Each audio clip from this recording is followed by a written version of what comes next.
Hello, and welcome to Season 8, Episode 2 of the Data Governance Podcast. And this week we have an interview with the amazing CJ Anderson.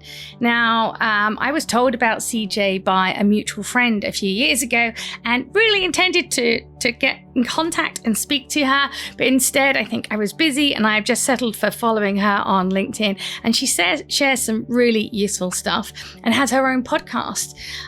So I just thought it was about time we spoke. So I invited her onto the podcast and had a really great chat, which I hope you'll enjoy.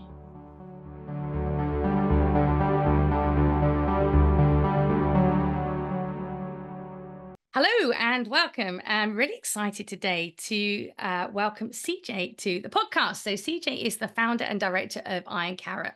She's a qualified librarian with over 30 years of industry experience working for corporations, government departments, and international law firms across various information management disciplines. Over the last 20 years spent in law firms, she has identified opportunities to improve, engage stakeholders, and delivered firm-wide change projects, all of which relate to data governance, data or information management, and data literacy. So she was just the perfect person to have on the podcast. Particularly love the fact that you have really specialized and made your niche data governance in law firms.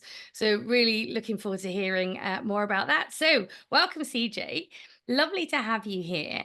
And the first question I always like to ask my guests is, the obvious one is like, how did you get into data governance and how long have you been doing it? Because I think it's quite interesting. Most of us don't choose to get into data governance. So it happens by, unusual means. So love to hear your story about how you got into it. So I think data governance was always part of my career, whether I realized it or not. So as a qualified librarian, the jobs that I started to take, certainly in the early days of my career, were all about information retrieval. So what have we got? Where does it live? Who looks after it? How do we get our hands on it? And as I kind of moved through my career, that became more around looking after systems or joining systems together. And those roles of what have we got? Who looks after it? What can we do with it? Became more important. So naturally, it evolved into people putting the label of data governance on what I was already kind of doing. But it gave me a kind of formal structure to then go, see, it wasn't just me, the librarian, saying this is a good thing to do. It's an actual discipline and it's something that we can actually do. And the more systems I worked with, the more I realized, and the more projects that I did, the more I realized that data governance was probably a more accurate label for what I was doing than librarian, even though that had been the label I'd held for most of that career. It's funny how these things work out, isn't it? So, you're clearly very successful at doing data governance. You've got your own firm and are always busy, judging by how hard it was to get time in our diaries for this. So I wondered, what characteristics do you think you have that make you successful at data governance and why those particular characteristics? So I think it's something about being curious about what people are doing and about being interested in why they want to do what they do. And it's also something probably around, I love just talking to people and telling stories and influencing behaviors. So that change management piece of let's do it better, let's do it differently, I quite enjoy. But I think the key thing is that curiosity and the enjoyment in talking to people, because actually that's in data. That's really what data governance is. It's that, what have we got? What can we do with it? Who's responsible for doing that? Who makes that decision? Why do they make that decision? What story can we tell to help people understand that decision? That's broadly data governance. So that's just being, for me, out and about talking to people. And for me, it's also being quite far away from the dry stuff of, I mean, you've got to have, policies and guardrails and you write all this stuff down, but actually that's less important than helping people understand it and change their behavior. So curiosity, storytelling, chatting to people. I like talking. I love that. I think that's why when we first had a call together, I just we gelled because it's quite clear that you are very much like me, very bubbly and enthusiastic. And I think you're right. I often say to people, data governance is more about the people than it is the data. It's absolutely everything you said. I just totally agree with.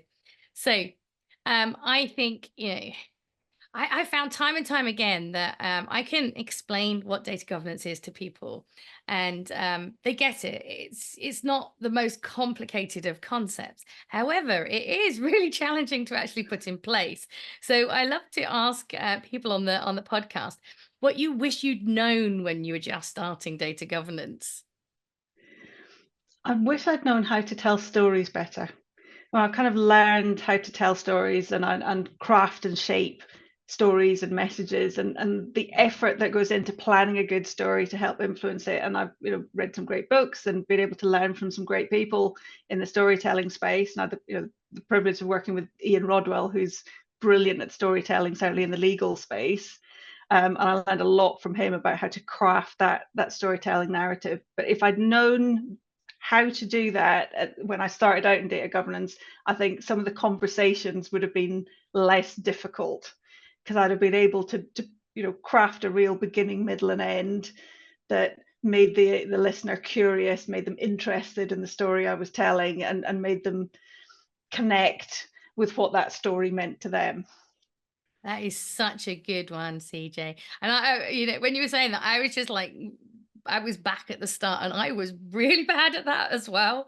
And I used to literally tell people, or we just have to make our data perfect, and we'll all live happily ever after, and it'll be best practice. We must do it, kind of thing. And I wasn't winning many fans. I'll be really honest. Then a colleague saw me talking to a friend one day and said, it's the data princess, as he walked past.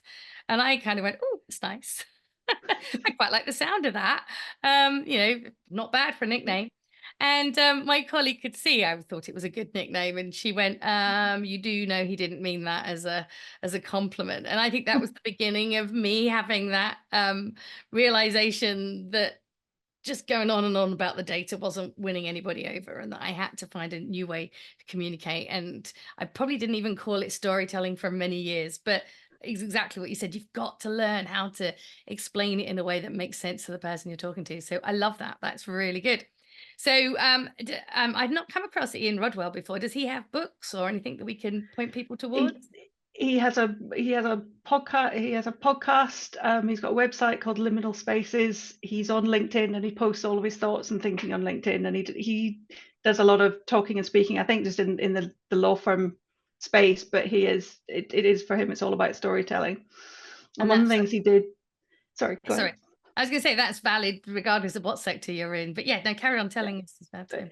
I'm going to say one of the things he did teach me is the opening line. If you think about any book or any narrative, it's that opening line. So certainly when I'm going in to train and talk to lawyers who are very focused on the billable hour and their clients, and data is very back of mind for them, I always open with, "Today I'm going to teach you how to be a rock star." I love and that's that. enough. So it's that finding that opening line, and it's brilliant. So it's working hard on those opening lines for people is something he taught me to do very well.